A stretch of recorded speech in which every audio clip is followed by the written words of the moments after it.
पढ़ेंगे हम इम्पल्स के बारे में।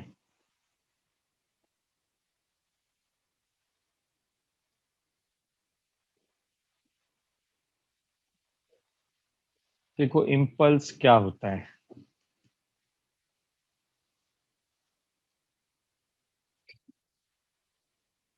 ध्यान से सुनना मेरी बात।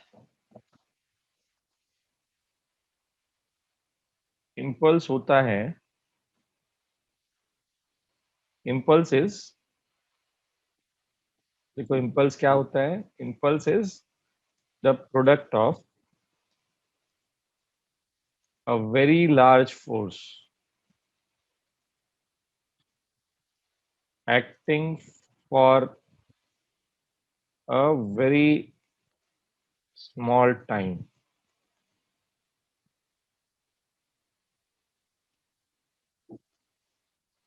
and product of a very large force and the time। तो जो फोर्स लगा उस थोड़े से समय के लिए, उस फोर्स का मैग्नीट्यूड मल्टीप्लाइड बाय इसका मैग्नीट्यूड, ठीक है, टाइम का मैग्नीट्यूड। तो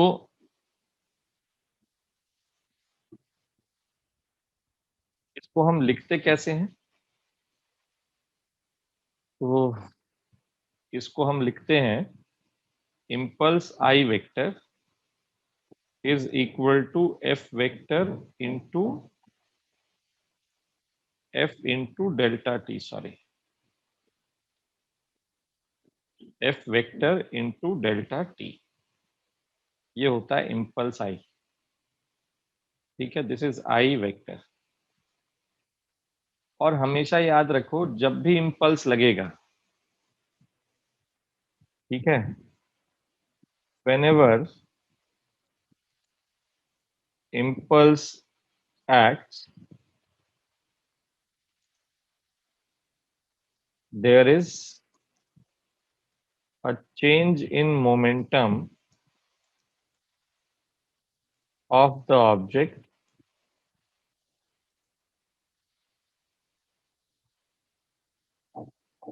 experiencing it। Whenever impulse acts, there is a change in momentum of the object experiencing it। तो यही जो है, this forms the basis of impulse momentum theorem। ये क्या बोलता है? ये कहता है कि impulse I is equal to change in momentum। ठीक, अब ये कहता है अच्छा ये बात है। तो अब आता है कि जब भी इम्पल्स लगता है, whenever impulse acts, we ignore the forces acting on the body। For that, or during that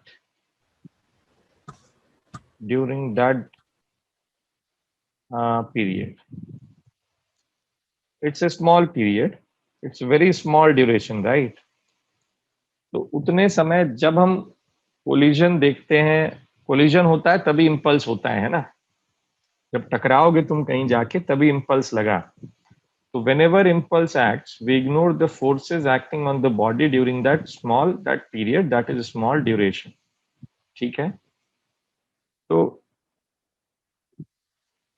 also यहां पर मैं और एक चीज लिख देता हूं, impulses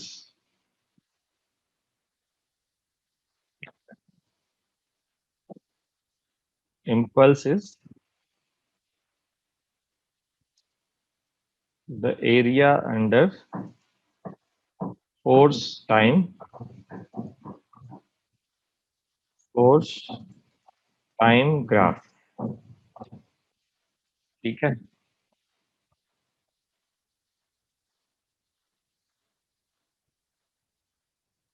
ये ध्यान रखना है आपको।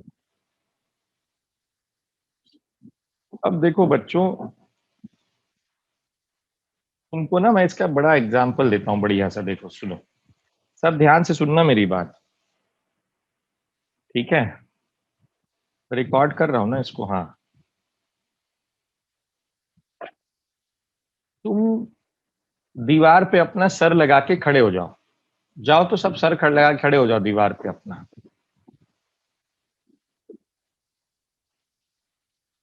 ठीक है। अगर तुम दीवार पे सर लगा के खड़े हो तो दीवार तुम्हारे सर पे कौन सा फोर्स लगा रहा है, बताओ जरा।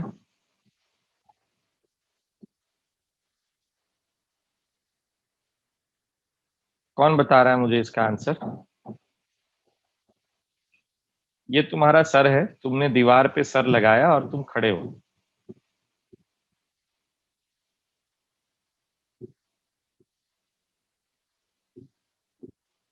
हेलो। Yes sir. कौन सा फोर्स लग रहा है यहाँ पर। रिएक्शन नहीं बेटा, रिएक्शन नहीं, रिएक्शन नहीं, नॉर्मल रिएक्शन, नॉर्मल रिएक्शन लगेगा ना। पढ़ा है ना तुमने। हाँ सर वही। हाँ यस हाँ सर। हाँ। तो ये नॉर्मल रिएक्शन लगा, ठीक है। तो अभी तुम्हारा मोमेंटम चेंज हुआ क्या, नहीं हुआ ना। There is no change in momentum of yours, right. जो जहां था वो वहीं रहा। तुम खड़े थे एक जगह, तुम उठ के वहां चले गए और तुमने दीवार पे अपना सर मार दिया, ठीक है। मतलब सर नहीं मारा तुमने, दीवार पे सर टिकाया है। अब क्या करते हैं, दूसरा काम करते हैं, देखो। ये दीवार है, ठीक है। और तुम यहाँ पे दौड़ते हुए आते हो, you are running towards it.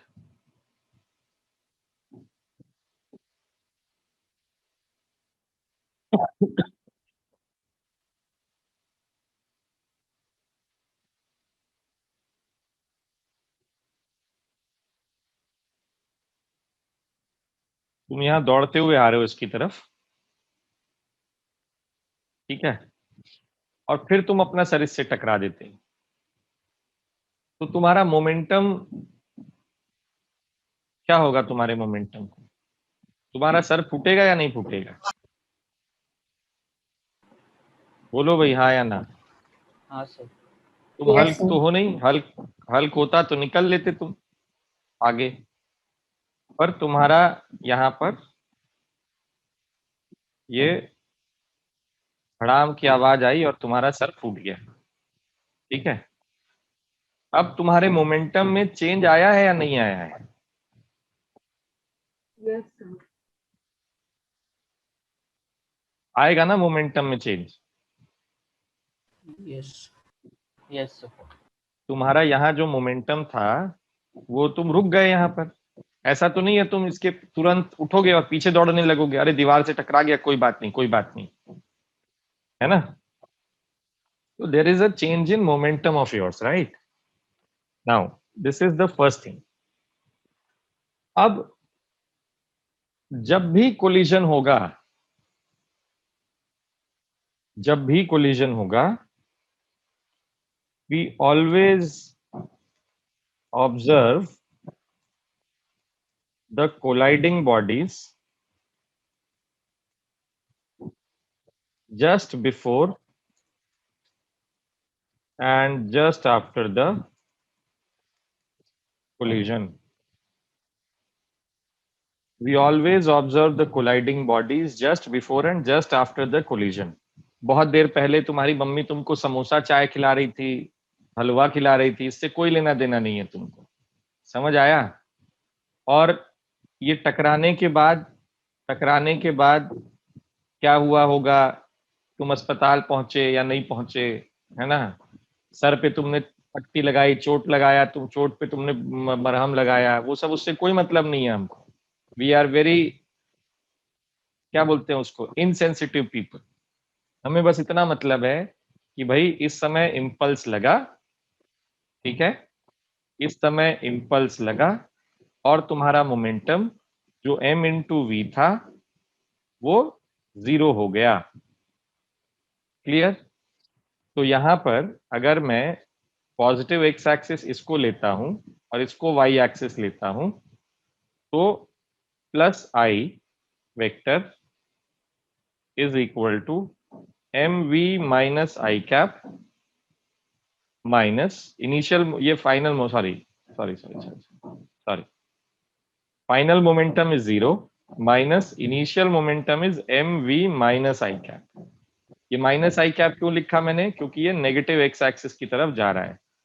तो इम्पल्स की वैल्यू आ गई, आदमी पे जो इम्पल्स लगा है वो ये लगा है, I vector is equal to M V into I. ठीक, ये इम्पल्स यस लगा सर। इसको। अब ये सवाल ये आता है कि क्या ये इम्पल्स पैदा हुआ, अचानक से आया, कि पहले से था और हमें लगा, या कोई चीज कन्वर्ट हो गई इम्पल्स में?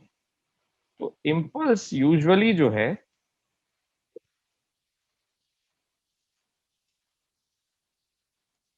Impulse is usually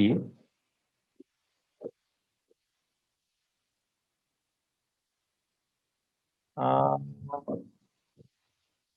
a force achieving is usually an already existing force, ऐसे लिखो, usually an already existing force achieving or which achieves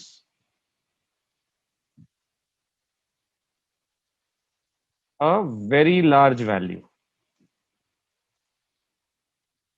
ये होता है, impulse is usually an already existing force which achieves a very large value। समझ आया? तो जैसे यहां पर ऑलरेडी नॉर्मल रिएक्शन लग रहा था, है ना, पहले, पर अब जो ये फोर्स, ये जो इम्पल्स आया है, ये आई एन है। आई एन क्यों लिखा मैंने? सबस्क्रिप्ट में एन लिख रहा हूं मैं, तो यहां पर ये जो आई एन लिखा है मैंने, this is impulsive normal, this is impulsive normal, ऐसे नाम होता है। ठीक है, तो यहां तक किसी को कोई, एक बार एक काम करो, इसको ऊपर से लेके नीचे तक पढ़ लो एक बार। अगर कोई डाउट तुम्हें लग रहा है कि तुमको कुछ समझ नहीं आ रहा है, तो मुझसे पूछो, हम बात करेंगे इसके बारे में।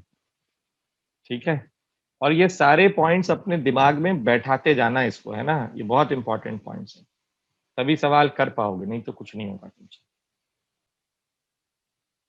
सर हाँ बोलो। ये जो पहली स्टेटमेंट है उसमें लास्ट लाइन में for a very small time and sir last में कोई और स्टेटमेंट भी। देखो क्या लिखा है वो, impulse is the product of a very large force acting for a very small time. ठीक है, जो लार्ज फोर्स, जब तुम टकराए ना, तो टकराए तो बहुत बड़ा सा फोर्स लगा तुम्हारे सर पे, आया ना? Yes sir. वो कितनी देर के लिए लगा पाठक जी? 5 मिनट के लिए लगा कि आधे सेकंड के लिए लगा? आधे से। आधे सेकंड के लिए। तो वो आधे सेकंड में जो फोर्स लगा, उसी फोर्स की बात हो रही है। और उसके आगे लिखा है and the small time. The small time कौन सा है? द का मतलब क्या हुआ? हमने जो स्मॉल टाइम का जो फोर्स लग रहा है, उस फोर्स की बात कर रहे हैं हम, और उसी टाइम की बात कर रहे हैं। समझे? जो डेल्टा टी टाइम में जो फोर्स लगा है, उसी फोर्स का value multiplied by delta T time. Is impulse. समझे पाठक जी? Yes sir.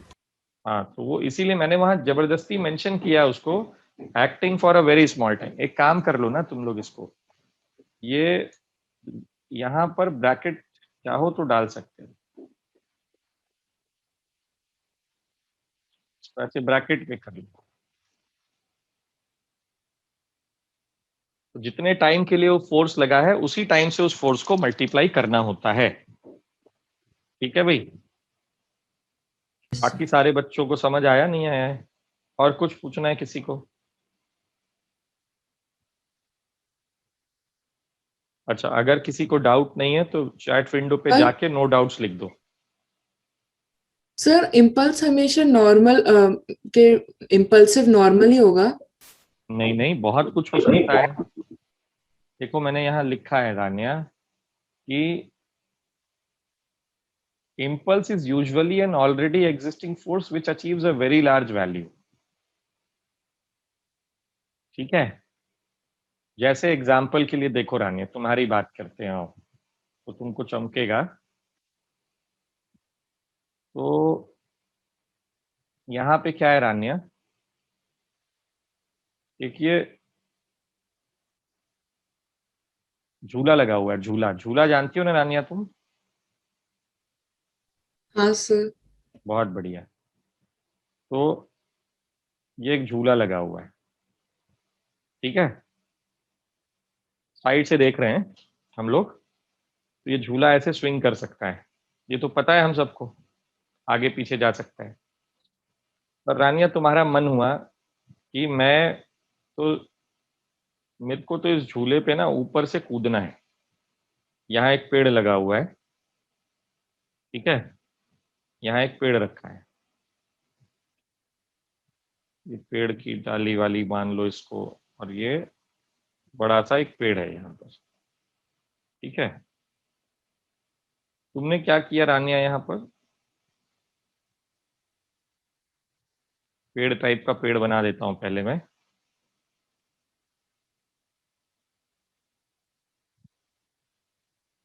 ये ऐसे बना लिया, ठीक है? अब ये सिर्फ दिखाने के लिए पेड़, असली काम तो मुझे तुम्हें यहाँ पे चढ़ाना है। तो रानिया तुम यहाँ चढ़ी, ठीक है? इसके ऊपर, इस पेड़ के ऊपर तुम चढ़ती हो और तुम यहाँ से कूद जाती हो इसके ऊपर। तुम कूद के कहाँ पहुंचती हो? तुम पहुंचती हो इसके ऊपर, झूले के ऊपर। रानिया एक बात बताओ, रस्सी बहुत मजबूत है, नहीं टूटेगी, ठीक है? तो तुम एक बात बताओ रानिया, इस रस्सी पे झटका आएगा या नहीं आएगा? एक अचानक से एक उसकी आएगा। टेंशन आएगा ना? तो वो जो यस झटका है सर। ना, वही झटका जो है यहाँ पर इम्पल्सिव टेंशन होगा, क्योंकि टेंशन तो पहले से था। अचानक से टेंशन की वैल्यू तुम्हारे कूदने के कारण बढ़ गई। समझ आया नहीं आया? हाँ सर समझ आ गया। तो ये एक फोर्स जो था, ये बहुत बड़ा फोर्स, बहुत बड़े फोर्स में कन्वर्ट हो गया, ठीक है? तो ये हमको ध्यान रखना है कि क्यों ऐसा हो जाता है।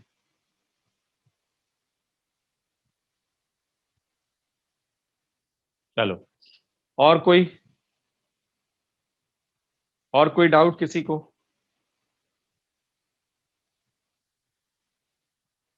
तो चैट विंडो पे लिख दो नो डाउट्स।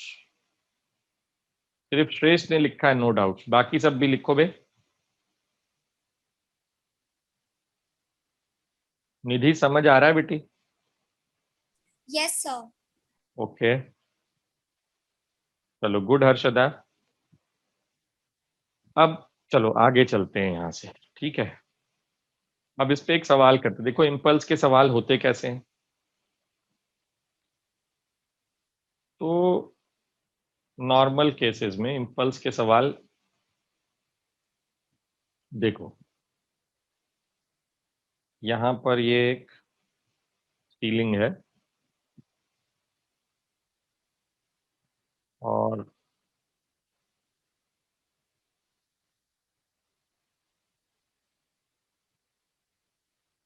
ये एक पुली है, ठीक है? पुली में एक तरफ लगा हुआ है एक ब्लॉक और दूसरी तरफ लगा हुआ है एक पैन।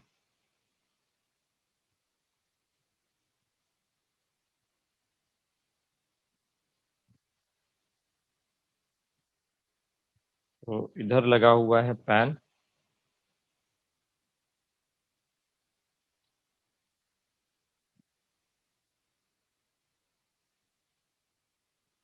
और इस तरफ लगा हुआ है ब्लॉक। ठीक है, और एक काम करते हैं, इस ब्लॉक को थोड़ा वजनदार बना देते हैं।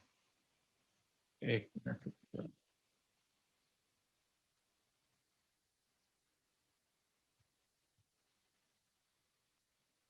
ऐसे। ठीक है भाई, और ब्लॉक को रख दिया मैंने जमीन पे। तो पुली में टेंशन होगा या नहीं होगा अभी?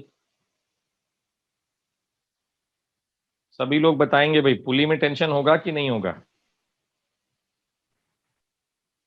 यस होगा, सर। Yes sir. है ना? तो ये यहाँ आ गया। ठीक, अब देखो, mass of block is 3m, mass of pan is m, और एक बॉल है वो आती है यहां से। ठीक है, इसको थोड़ा डार्क कलर की बॉल बना लो। ये वो बॉल है जो ऊपर से आ रही है और इस पैन के साथ टकरा जा रही है। तो टकराने से जस्ट पहले इस बॉल की वेलोसिटी थी u। ठीक, और ये बॉल आई यहां पर और इसके साथ चिपक गई, ये बॉल इसके साथ ये बॉल चिपक गई। ठीक है, ये कोलिजन हुआ और यहां पर ये बॉल स्टिक कर गई इसके साथ। ठीक है, तो after the collision what will happen is these pan and ball will move together and this will move up. This is some velocity v after the collision, this is velocity v after the collision. तो हमें बताना है find the velocity of the objects just after the collision. ठीक है, find the velocity of the objects just after the collision. ठीक, तो देखते जाइए कैसे करेंगे। मैं अब हर एक ऑब्जेक्ट का इम्पल्स डायग्राम बना रहा हूँ। इम्पल्स डायग्राम क्या होता है बेटा? फ्री बॉडी डायग्राम जैसा होता है। ठीक है, तो इसमें सिर्फ इम्पल्स की बात करते हैं। तो देखो, इस बॉल पे इम्पल्स लगाया पैन ने, और पैन इम्पल्स कहाँ लगाएगा? अब ऊपर की तरफ। तो ये हो गया I1। किसने इम्पल्स लगाया इसके ऊपर? ये पैन ने इम्पल्स लगाया। ठीक है, नॉर्मल रिएक्शन जो था वो अचानक से इम्पल्सिव नॉर्मल में कन्वर्ट हो गया। क्लियर है सबको? यस और नो? Yes sir. आप बताओ, Yes. इस पे कोई और इम्पल्स लग रहा है क्या? इस पे कोई और इम्पल्स लग रहा है क्या? नहीं लग रहा है ना? तो पैन का मास m था, बॉल का भी मास m है ना? तो बॉल के मास को m लिख लो, यहां पर m है मान लेते हैं। ठीक है, अब यहां पर कोई और इम्पल्स नहीं लग रहा था। ठीक है, अब देखते हैं यहां पर क्या हो रहा है।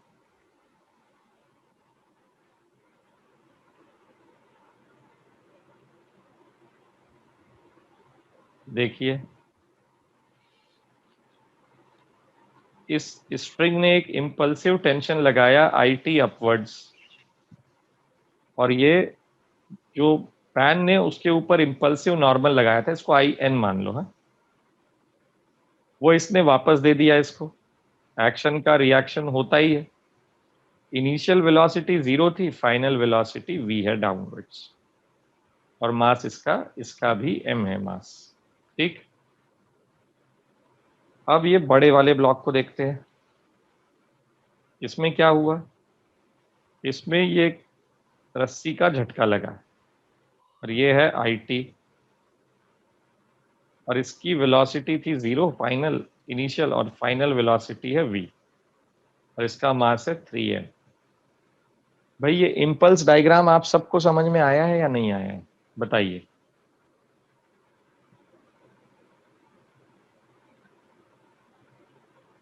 अरे हाँ ना बोलो रे बच्चों लोग। Yes sir. Yes, Yes, sir. sir. चलो बहुत बढ़िया बात है।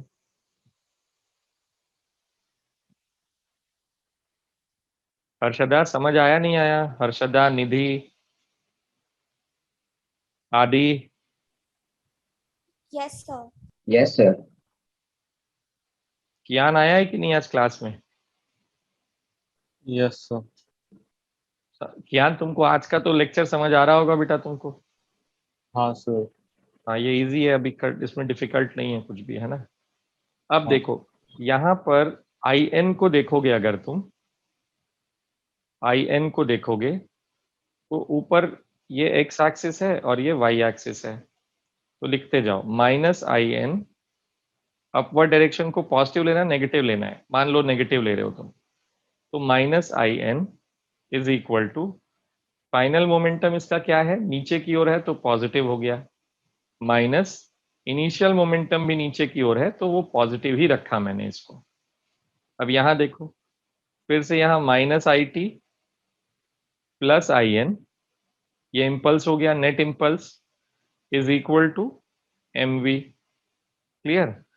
फिर यहाँ आया -IT थर्ड वाले के लिए इज इक्वल टू -3MV, ये ब्लॉक के लिए ऊपर -IT और ऊपर ही -3MV, ये दोनों प्लस हो जाएंगे क्योंकि इक्वेशन के दोनों साइड नेगेटिव साइन था। और अब मैं इन तीनों को ऐड कर देता हूं। क्यों ऐड कर रहा हूं, मुझे स्मॉल v की वैल्यू निकालनी है। तो जब मैंने ये ऐड किया तो देखो क्या हुआ, -IN कैंसिल हो गया +IN से, -IT कैंसिल हो गया +IT से, तो 0 is equal to 5MV -MU। तो 5MV is equal to MU हो गया और v की वैल्यू आ गई U/5। This is how we use this impulse momentum theorem to find out the velocities. Clear है? Yes, sir. Yes, sir. बहुत Yes, अच्छा। Yes. तो एक बार इसको पढ़ लो। क्या? चलो सबने सीख लिया, सबको समझ आ गया, ठीक। शरील आई है कि नहीं आई है आज? शरील,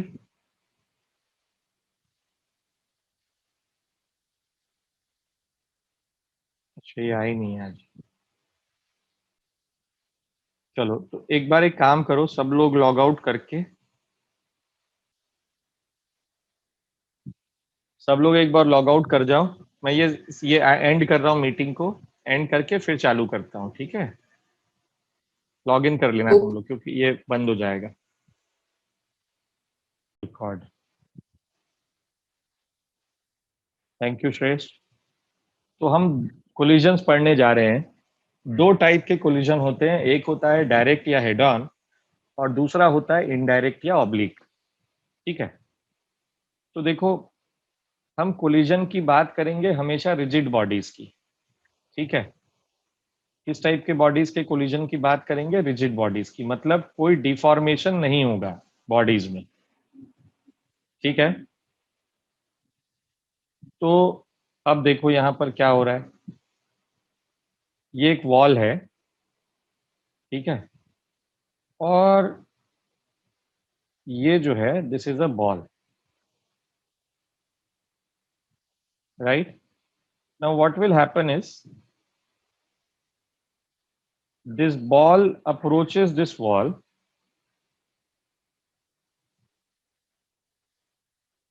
it collides with it, and then it moves away from it, ठीक है, तो ये जो बॉल है वो इस लाइन पे चल के यहाँ टकराती है इससे, और फिर ये दूसरी लाइन पे चल के इससे दूर हो जाती है। ठीक है,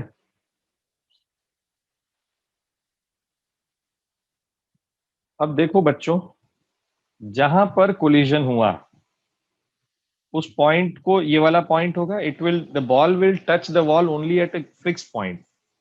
एक सिंगल पॉइंट पे टच किया उसने उसको। भाई आप सब एग्री करते हो इससे या नहीं करते हो? Yes, sir. Yes sir. Yes, तो sir. जब ये बॉल, तो इस पॉइंट पर आप दोनों कोलाइडिंग बॉडीज के लिए ये कॉमन टेंजेंट ड्रॉ कर लीजिए। तो ये क्या है? ये कॉमन टेंजेंट है। ठीक है, so this is a common tangent.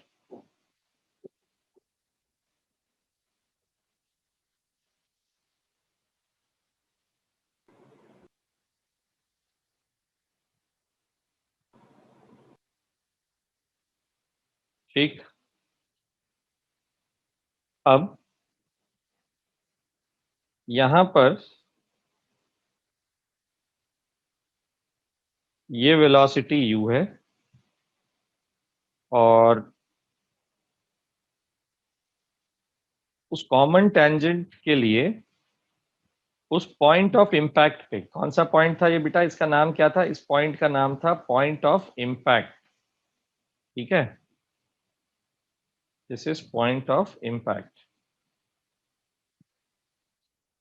Point of impact पे एक परपेंडिकुलर ड्रॉ कर लो। ठीक है, तो अब देखो ये जो तीनों लाइंस है ना, ये तीनों लाइन का अलग अलग नाम है यहाँ पर। इस लाइन का नाम है लाइन ऑफ सेपरेशन। इसी लाइन पे चल के ये दूर हो रहा है ना बॉल उससे, इसी लाइन पे चल के ये बॉल दूर हो रही है उससे। ठीक है, और इस लाइन का नाम है लाइन ऑफ इम्पैक्ट। ठीक, और इस लाइन का नाम है लाइन ऑफ अप्रोच। ठीक है, अब याद रखो, अब याद रखो, अगर ये तीनों लाइन कोइंसाइड कर जाए, अगर ये तीनों लाइन कोइंसाइड कर जाए तो कौन सा कोलिजन होगा? हेड ऑन या डायरेक्ट कोलिजन होगा। ठीक है, यहां मैं लिख रहा हूं अब, if all the three lines, that is the line of approach, line of separation and line of impact coincides, ठीक है, then it's a head on collision। ठीक है, ये क्या है? if the lines does not coincide,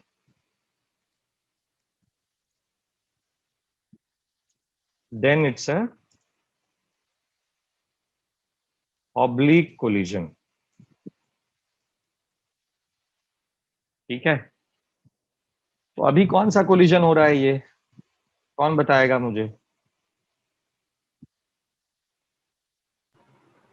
Indirect. हाँ, Indirect. Indirect. Indirect collision हो रहा है या ऑब्लिक कोलिजन हो रहा है? आई होप आप सबको समझ में आया होगा ये। ठीक है, अब देखो, हर एक लाइन की यहाँ पर एक खासियत है। ये u वेलोसिटी से बॉल आ रहा था और इससे टकराने के बाद, ये जस्ट आफ्टर और जस्ट बिफोर की कहानी हम देख रहे हैं यहाँ पर, है ना? तो ये आप लोग ध्यान रखिएगा। और ये v वेलोसिटी से चला गया इधर। ठीक, ये एंगल अल्फा हमें दिया हुआ है, ये एंगल बीटा हमें नहीं दिया हुआ है। So I don't know this, I don't know this velocity v, पर इधर ही जाएगा ये मुझे पता है। फिर इसके दो कंपोनेंट्स आए, ठीक है। एक आया हमारे पास ये v cos बीटा और दूसरा आया ये v sin बीटा। ऐसे ही यहां पर आया, ऐसे ही यहां पर आया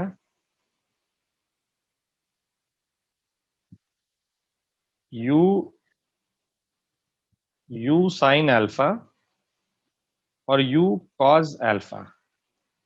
अब बच्चों मुझे बताओ कि अच्छा, अब यहां पर एक और चीज लिख रहा हूं मैं, ध्यान से सुनना। ये वॉल जो है इस तरफ जा रही है v1 वेलोसिटी से, ठीक है। Now what should be the relation between u cos alpha and v1? Please pay attention. What should be the relation between u cos alpha and v1 so that these two bodies collide?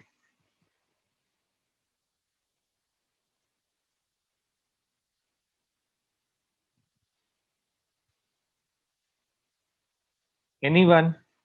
भाई u cos alpha और v1 में क्या relation होना चाहिए कि ये दोनों object collide कर जाए?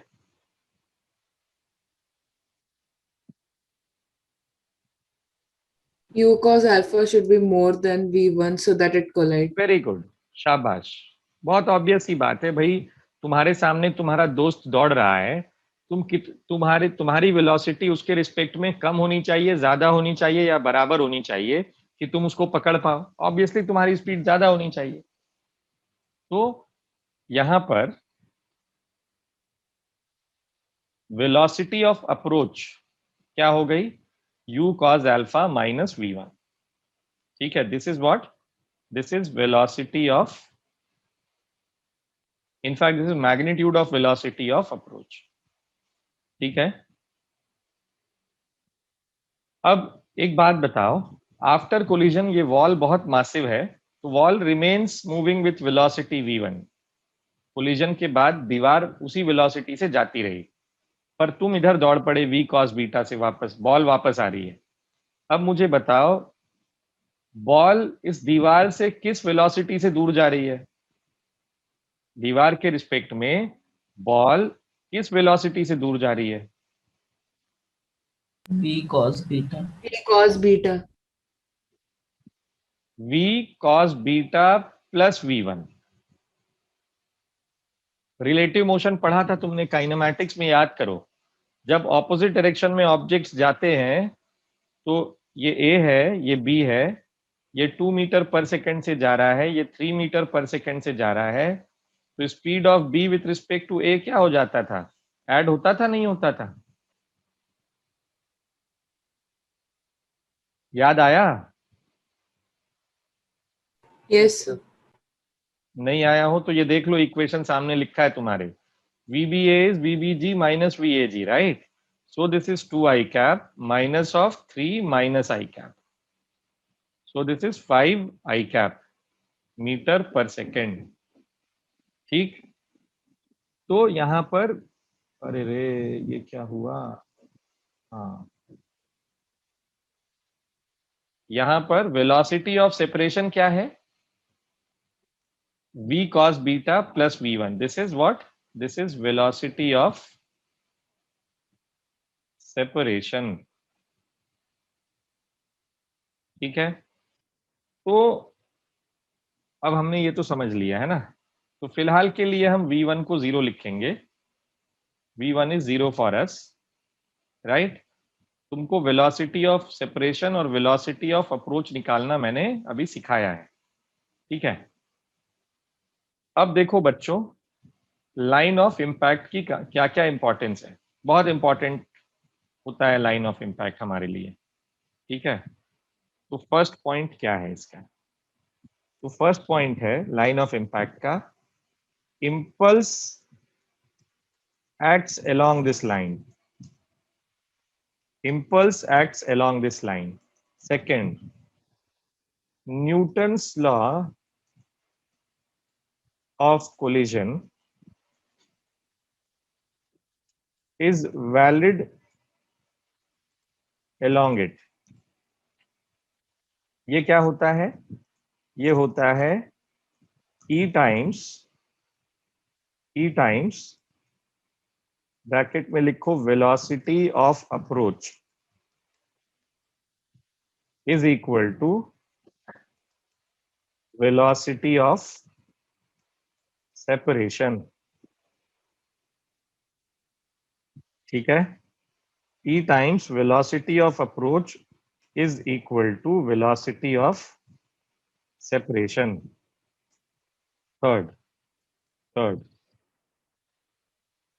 impulse momentum theorem, क्योंकि impulse इसी तरफ लग रहा है, तो impulse momentum theorem is applicable along it. ठीक, ये आप लोगों को समझ आया या नहीं आया? ये जितनी चीजें मैंने लिखी हैं इसमें v cos beta, v sin alpha, ये सब समझ आ रहा है नहीं आ रहा है सबको?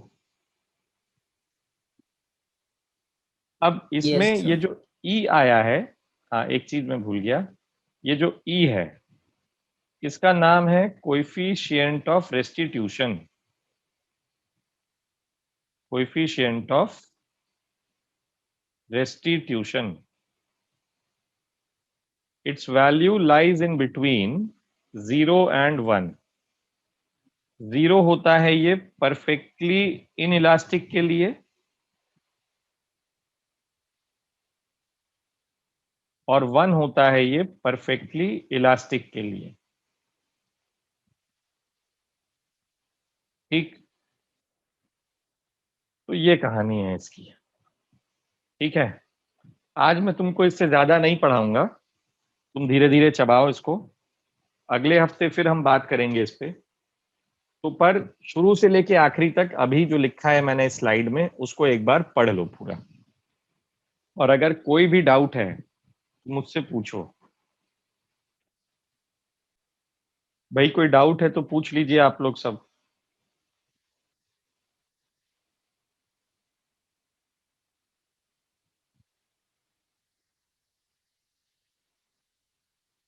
No doubt, sir. No. Okay okay,